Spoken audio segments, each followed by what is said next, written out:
Et les fenêtres sont en train de s'ouvrir à la loggia, sur la loggia qui donne sur la place Saint-Pierre. Le cardinal Mamberti, cardinal français corse, est en train de s'approcher. Et c'est donc lui qui va prononcer dans quelques instants ces mots. Habemus Papam. On va écouter le cardinal Mamberti.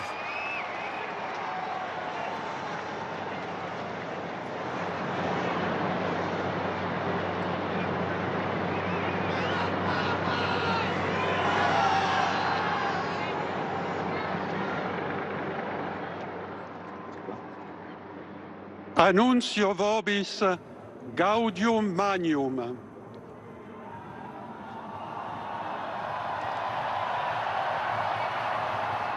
Habemus Papam.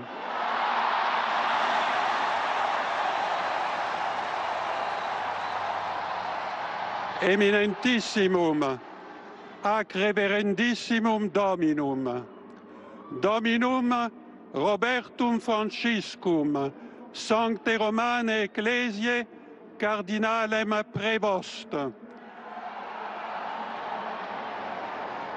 qui sibi nomen imposuit Leonem XIV.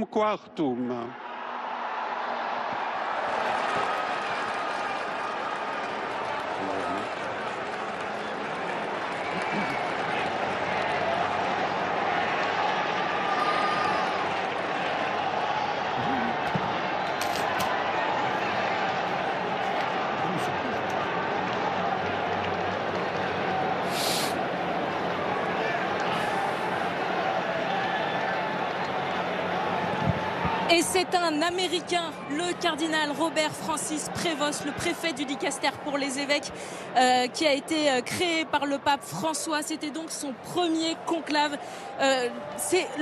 On s'y attendait pas forcément. Il faisait partie des papabilés. Il faisait partie des papabilés. C'est un homme qui a un parcours remarquable. Alors que l'on voit les autres cardinaux électeurs qui sont rassemblés sur les loggias à côté. Qu'est-ce qu'on peut... C'est un religieux d'abord, c'est un augustinien, donc un ordre de prière qui justement prône la question de l'amour au centre.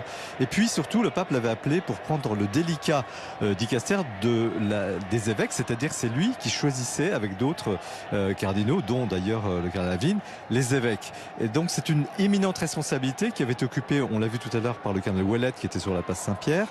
Et c'est un homme qui a vraiment suscité beaucoup d'admiration par sa façon de travailler, savoir travailler avec les autres. C'est un homme très respectueux des procédures, de l'avis de l'autre.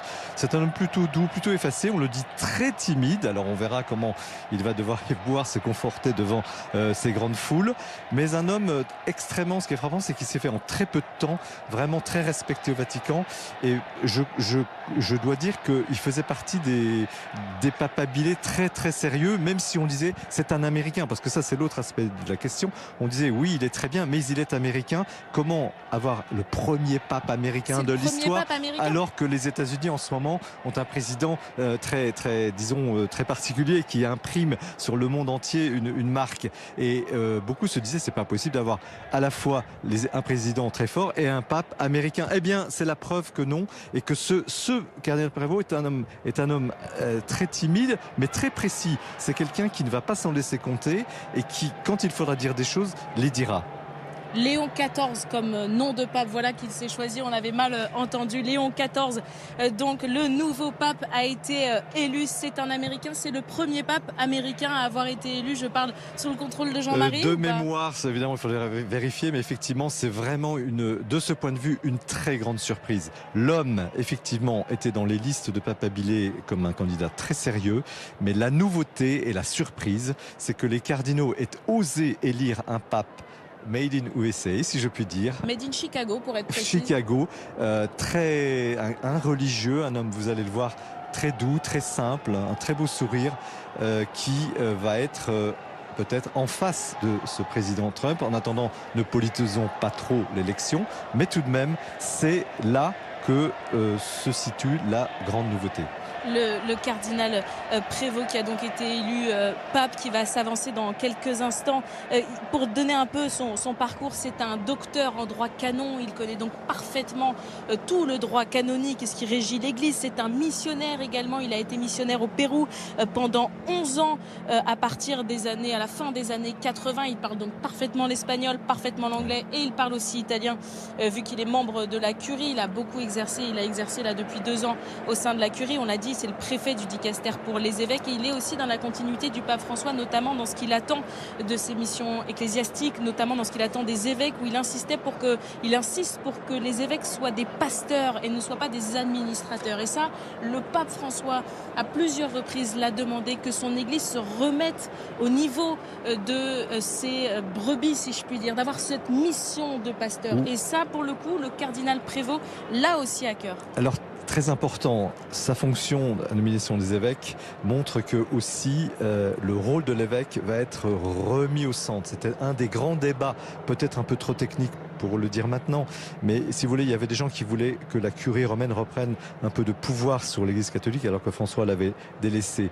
Lui, c'est un homme modéré qui va faire l'intermédiaire justement entre une Église synodale, comme le voulait le pape François, le peuple de Dieu, des laïcs au pouvoir, avec une assemblée qui avance, le prêtre, l'évêque est un peu au niveau des autres, et une Église quand même qui est centrée sur l'évêque, parce que c'est la tradition très ancienne, bimillénaire de l'Église, qui a été rappelée d'ailleurs au Concile Vatican II. C'est pas du tout une affaire traditionnaliste ou intégriste, c'est vraiment la doctrine profonde de l'Église.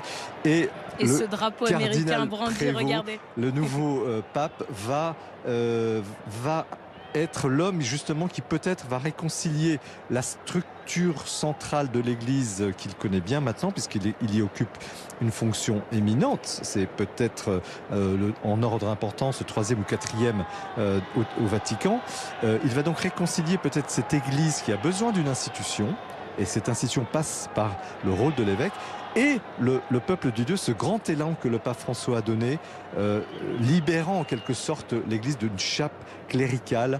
Et là, je crois qu'on a un homme d'une grande, à la fois une grande stature spirituelle. Il est petit, mais c'est un homme, vous allez voir, très, très souriant et très dense, une grande densité personnelle, un religieux vraiment très authentique, qui a une longue expérience en Amérique latine. Donc oui, effectivement. Et c'est d'ailleurs... Il est le pape de l'Amérique, on peut le dire. Le pape de l'Amérique, et donc c'est une certaine continuité avec François. Je précise même que le pape François l'a repéré lorsqu'il s'est rendu justement au Pérou. C'était en janvier 2018. C'est à cette occasion qu'il rencontre le cardinal Prévost, il parle le cardinal Monseigneur Prévost à l'époque. Il l'a reçu ensuite en audience privée en 2021 et il a été créé cardinal en septembre 2023, donc quand même assez récemment. Il a été créé cardinal lors du même consistoire que le cardinal Bustillo, le cardinal corse, en septembre donc 2023. Voilà pour ce parcours et cette continuité un peu avec François. Et finalement, ils se sont passés presque le relais, ils se sont relayés, ils se sont rencontrés là encore en Amérique latine.